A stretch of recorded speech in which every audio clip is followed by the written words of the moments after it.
గ్రామ పరిపాలన ఆఫీసర్ విఆర్ఓల స్థానంలో సర్కారు నియామకం, రెవెన్యూతో పాటు ఇతర బాధ్యతలు సైతం. పట్వారీ వ్యవస్థ రద్దు నుంచి మారుతున్నటువంటి పేర్లు. ప్రతి రెవెన్యూ పంచాయతీకి ఒకరు. భూభారతి చట్టం అమల్లోకి రాకముందే వ్యవస్థను రూపొందించేందుకు ప్రభుత్వం కసరత్తు చేస్తూ ఉన్నది. ఈ క్రమంలోనే ప్రతి రెవెన్యూ గ్రామానికి ఒక ఉద్యోగి ఉండేలాగా గత బీఆర్ఎస్ ప్రభుత్వం విఆర్ఓ విఆర్ఏ వ్యవస్థలను పూర్తిగా రద్దు చేసింది.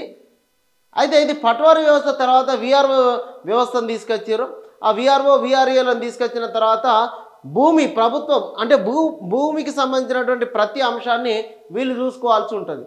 అయితే పట్వారీ వ్యవస్థ రద్దయిన తర్వాత వీళ్ళను విఆర్ఓ విఆర్ఏలుగా నియమిస్తే గత బీఆర్ఎస్ ప్రభుత్వం వాళ్ళను తొలగించింది. మళ్ళీ భూములపైన సంపూర్ణమైనటువంటి అవగాహన ఈ విఆర్ఏలకు విఆర్ఓలకే ఉంటుంది. కాబట్టి మళ్ళీ వాళ్ళను పేర్లు ఏదైనా వాళ్ళకు తిరిగి మళ్ళీ అవే అధికారాలను కట్టబెట్టడానికి మళ్ళీ తిరిగి వాళ్ళను మాతృ సంస్థ లోపలికి అదే ఉద్యోగులను తీసుకొచ్చేటువంటి ప్రయత్నం కాంగ్రెస్ ప్రభుత్వం చేస్తూ ఉన్నది. ప్రతి ఊర్లలో ఒక ఉద్యోగి రైతులకు అందుబాటులో ఉండేలాగా కాంగ్రెస్ ప్రభుత్వం నియామకపు ప్రక్రియను మొదలుపెట్టింది. ఇది ఆ భూమికి సంబంధించి ఆ ఊర్లోనే ఒక ఆఫీసర్ ఉండేలాగా ప్రయత్నాలు చేస్తూ ఉన్నారు. విఆర్ఓ విఆర్ఏలకు ఆప్షన్లు ఇచ్చింది. వారిలో ఎంతమందిని అర్హతలను బట్టి రెవెన్యూ శాఖలోకి తీసుకుంటారన్నది ఆసక్తికరంగా మారింది. రెవెన్యూ విలేజ్లో బాధ్యతలు నిర్వర్తించే ఉద్యోగికి గ్రామ పరిపాలన ఆఫీసర్ జీపీఓగా పేరును ఖరారు చేస్తున్నట్లుగా తెలిసింది.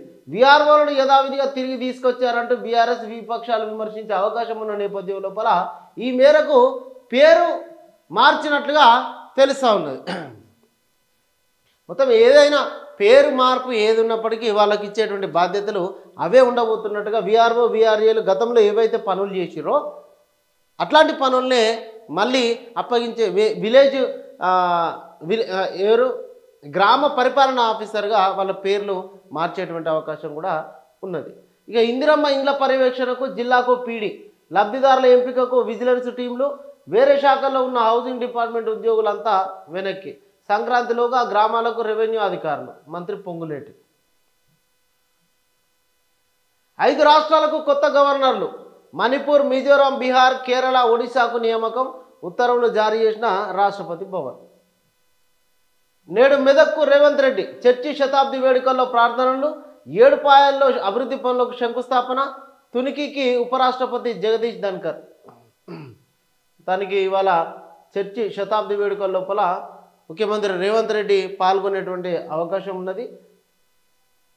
ఫిబ్రవరి 23న భారత్ పాక్ పోర్, 19న ఛాంపియన్స్ టూర్ని షెడ్యూల్ రిలీజ్ చేసిన ఐసీసీ.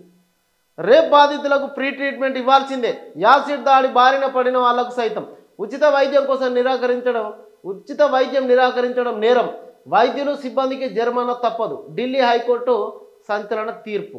ఇవి మొత్తంగా ప్రధానంగా ఉన్నటువంటి వార్తలు.